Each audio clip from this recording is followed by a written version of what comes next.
Hello everyone, আমি অনুময় easy math চ্যানেলে তোমাদের স্বাগত। আজকে আমি তোমাদের রিজনিং এর 5টা টপিক থেকে 5টা খুব ইম্পর্টেন্ট কোশ্চেন করাবো, যেই কোশ্চেনগুলো বহুবার পরীক্ষায় এসছে এবং আপকামিং কম্পিটিটিভ এক্সামগুলোর জন্য খুবই গুরুত্বপূর্ণ। তাই আজকের ক্লাসটা তোমাদের জন্য খুবই গুরুত্বপূর্ণ। তোমরা মন দিয়ে করবে। কিভাবে প্রতিটা প্রবলেম আমি সলভ করছি, কোথায় কি লজিক লাগাচ্ছি, সেটা অবশ্যই তোমাদেরকে জানতে হবে। তাহলে আসো আমরা দেখে নিই আমাদের ফার্স্ট প্রবলেমটা কি আছে।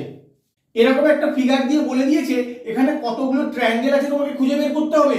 তুমি কি করবে, তুমি যদি 1 2 করে গুনতে যাও তাহলে কিন্তু তোমার অনেক টাইম লাগবে। কি করে দেখা মাত্রই সলভ করবে সেটা আজকে আমার সঙ্গে শিখে নাও। বাইরের যে ভাগগুলো মানে তোমার আপাত দৃষ্টিতে যেগুলো চোখে পড়ছে সেগুলো তুমি নাম্বারিং করে নাও। দেখো কিভাবে করবে, 1 2 3 4 5, যেখানে গিয়ে তোমার শেষ হলো তাকে তুমি 2 দিয়ে গুণ করে দাও। গুণ করে দিলেই তোমার অ্যান্সার চলে আসবে। 10টা এখানে ত্রিভুজ আছে। কত নম্বর অপশন? Option D. এবার আমি বলে দিলে তোমরা করে দিলে, কিন্তু কি করে আসছে সেটার বেসিক কনসেপ্টটাও কিন্তু তোমাদের জেনে রাখতে হবে। দেখো কিভাবে আসছে সেটাও তোমাদেরকে বলে দিচ্ছি। তুমি এই যে 5টা ত্রিভুজ দেখতে পাচ্ছ, কিন্তু যেগুলো দেখতে পাচ্ছ না সেই 5টা ত্রিভুজ কোথা থেকে আসছে সেটা তোমাদেরকে বলি। এই বিন্দুটার ক্ষেত্রে দেখো, এই বিন্দুটা দেখো, এই ত্রিভুজটা কিন্তু তুমি দেখতে পাওনি। আবার এই বিন্দুটার ক্ষেত্রে আসো, এই বিন্দুটার ক্ষেত্রে এই ত্রিভুজটা মানে এটা তোমার আপাত দৃষ্টিতে চোখে পড়েনি, কিন্তু এই ত্রিভুজগুলো আছে। কেন আমি 2 দিয়ে গুণ করলাম সেটা তোমাদেরকে বোঝাচ্ছি। এই বিন্দুটার ক্ষেত্রে এই ত্রিভুজটা দেখো,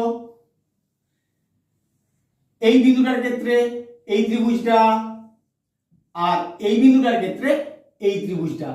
প্রতিটা বিন্দুর জন্য তুমি কিন্তু এখানে একটা একটা করে ত্রিভুজ পেলে, যেগুলো তুমি নাম্বারিং করোনি, আর বাকি 5টা তুমি নাম্বারিং করেছিলে, তাই এখানে 2 দিয়ে গুণ হলো। এইভাবেই কিন্তু তোমাদের এসছে। ভালো করে খেয়াল রাখো আমি কি লজিকে নাম্বার অফ ট্রায়াঙ্গেলস এর অ্যানসারটা বের করলাম। এই প্রবলেমটা তোমাদের কোডিং ডিকোডিং থেকে দেওয়া আছে। কি করে সলভ করবে, E J M Z Y J থেকে এমপিইউ পিএজেড কি করে এসছে তার লজিক তোমাকে বের করতে হবে।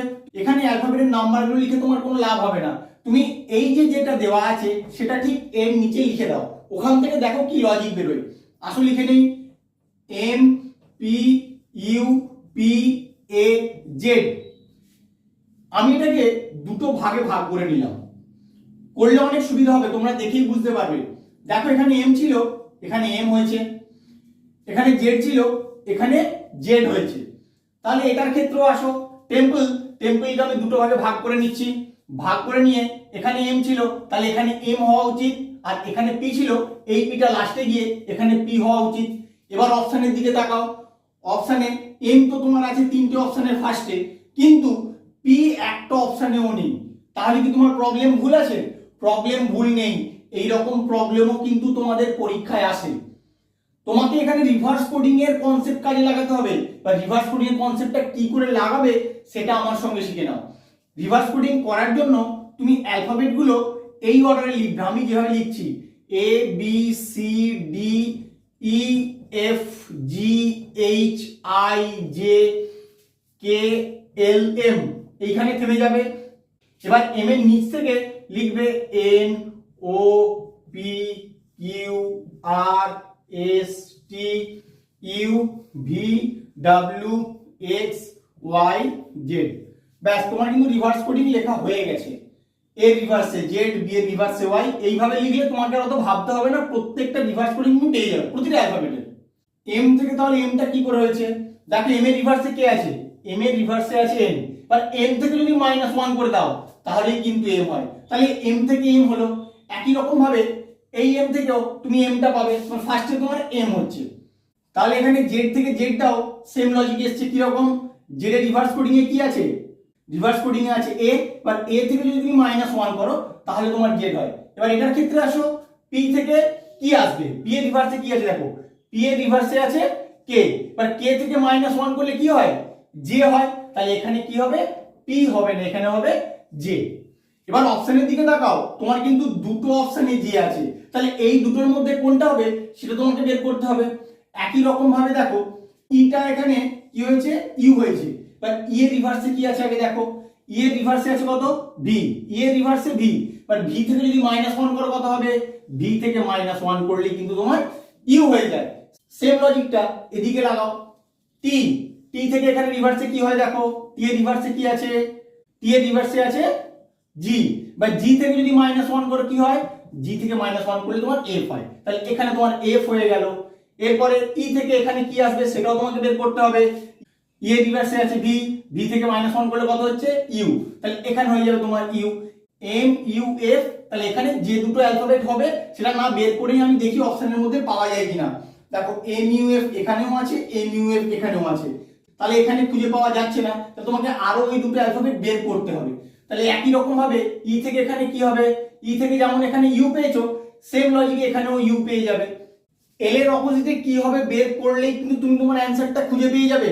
তাহলে দেখো এল এর অপোজিটে কি হবে, এল এর আগে রিভার্সে কি আছে ভালো করে দেখো, এল এর রিভার্সে কি আছে, এল এর রিভার্সে আছে ও, তার ও থেকে -1 করলে তুমি কি পাবে, ও থেকে -1 করলে তুমি কিন্তু এন পাবে, তাহলে এখানে কি হবে এন। তাহলে কি অ্যানসার এলো, M U F U N J. এবার কোথায় আছে দেখে নাও, M U F U N J আছে তোমার অপশন সি তে, এটাই হবে তোমার কারেক্ট অ্যান্সার। তোমরা লজিকটা খুব ভালো করে খেয়াল রাখো, এরকম প্রবলেম কিন্তু তোমাদের পরীক্ষায় আসে, তাই তোমাদের জন্য অনেক বেশি বেশি নিয়ে এসেছি। এই প্রবলেমটা তোমাদের রিপিটেড লেটার সিরিজ থেকে দেওয়া আছে। যখন এরকম প্রবলেম থাকে তোমাদের ফার্স্ট কাজ কি করতে হয়, কতগুলো অ্যালফাবেট আছে উইথ ব্ল্যাঙ্ক স্পেস কাউন্ট করে নিতে হয়। তাহলে আসো কাউন্ট করে নি, 1 2 3 4 5 6 7 8 9 10 11 12 13 14 15 16। যখনই এরকম 16 বেরোবে তোমাদের জেনারেলি 4 into 4 এই আকারে ব্রেক করতে হয়, অথবা 8 into 2 এই আকারে ব্রেক করতে হয়।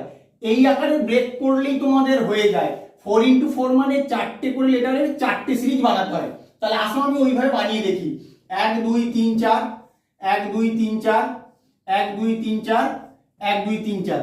যারা প্রথম অ্যালফাবেট সিরিজের প্রবলেমগুলো করবে তারা কিন্তু এইভাবে নাম্বারিং করে করবে, নাম্বারিং করে করলে একদম ক্লিয়ার হয়ে যাবে কি করে তোমাদের প্রবলেমগুলো সলভ করতে হয়।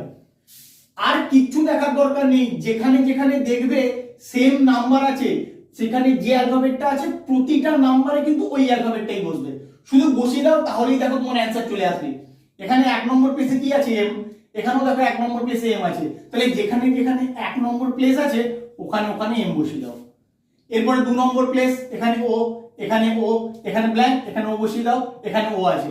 3 নম্বর প্লেসে পি আছে, 3 নম্বর প্লেসে পি বসিয়ে দাও, 3 নম্বর প্লেসে পি আছে, 3 নম্বর প্লেসে তোমার পি আছে। 4 নম্বর প্লেস ব্ল্যাঙ্ক, 4 নম্বর প্লেসে এন, এখানে এন বসিয়ে দাও, এখানেও এন বসিয়ে দাও, ব্যাস তোমার অ্যান্সার কমপ্লিট। এইভাবে করবে, একদম দেখা মাত্রই তোমরা করতে পারবে। তাহলে অ্যান্সারটা কি এলো, M N P M O N. তাহলে দেখো কোথায় আছে এম এন পি, কোথায় আছে দেখো আগে, এম এন পি এটাই আছে, এম এন পি এটাই আছে। তাহলে এরপরে দেখো M O N, M O N, দেখো এম ও এন এখানেই আছে, তাহলে এটাই হবে তোমার কারেক্ট অ্যান্সার। তোমরা ভালো করে খেয়াল রাখো আমি কিভাবে দ্রুততার সঙ্গে অ্যান্সারটা নিয়ে আসছি। এই প্রবলেমটা তোমাদের মিসিং নাম্বার থেকে দেওয়া আছে, কি করে সলভ করবে। তোমাদের সবসময় টার্গেট থাকবে ছোট দুটো নাম্বার থেকে বড় নাম্বারটা কি করে আসে তার একটা লজিক বের করার। সেকেন্ড রো এর ক্ষেত্রেও সেম লজিকে এই ছোট দুটো নাম্বার থেকে বড় নাম্বারটা আসবে, সেম লজিকে তুমি এই দুটো নাম্বার থেকে কোশ্চেন মার্কের অ্যান্সারটা বের করবে। তাহলে কিভাবে করবে, 3 আছে 2 আছে, তুমি 29 নিয়ে আসবে। কি করে হতে পারে, তুমি যদি 3 এর কিউব করে দাও, 3 এর কিউব করলে কত হয়, 3 3 কে 9, 9 3 27, তার সঙ্গে যদি 2 যোগ করে দাও তাহলে কিন্তু তোমার 29 চলে আসে। এবার সেকেন্ড রো এর ক্ষেত্রে আসো, 1 এর কিউব করো, 1 এর কিউব করলে 1, তার সঙ্গে যদি 4 যোগ করো তাহলে তোমার 5 হয়, কিন্তু তোমার এখানে তো 41 আছে, তাহলে এই লজিকে তোমার হবে না, অন্য কোনো লজিকে তোমাকে আনতে হবে। কি লজিকে আনবে ভালো করে দেখো, এখানে যে দুটো নাম্বার আছে আমি নাম্বার দুটোকে যোগ করছি, 3 আর 2 5, আর 5 এর যদি স্কোয়ার করি তাহলে আমার 25 হয়। আর 25 থেকে আমি 29 কি করে আনবো, 25 এর সঙ্গে 4 যোগ করবো। এবার 4টা কোথায় পেলাম, এখানে যে 2 আছে এই 2 এর স্কোয়ার করে কিন্তু আমি 4 পেলাম, ভালো করে খেয়াল রাখো। এইভাবে কিন্তু তোমাদের নিয়ে আসতে হবে, না হলে কিন্তু লজিক খুঁজে পাবে না। তাহলে এভাবে তোমার 29 চলে আসে। এবার পরের রো এর ক্ষেত্রে আসো, প্রথমে কি করব, 1 আর 4 যোগ করে দেবো, কত হয় 5, 5 এর স্কোয়ার করে দেবো, 5 এর স্কোয়ার মানে কত হবে 25। এবার এখানে যে সংখ্যাটা আছে তার স্কোয়ার করে এর সঙ্গে অ্যাড করে দেবো, 4 এর স্কোয়ার করলে কত হয়, 4 এর স্কোয়ার করলে 16, 25 এর সঙ্গে তুমি 16 অ্যাড করলেই তোমার 41 চলে আসে, যেটা এখানে আছে। লজিক তুমি পেয়ে গেলে। এই লজিকে তুমি কোশ্চেন মার্কের অ্যান্সারটা বের করো।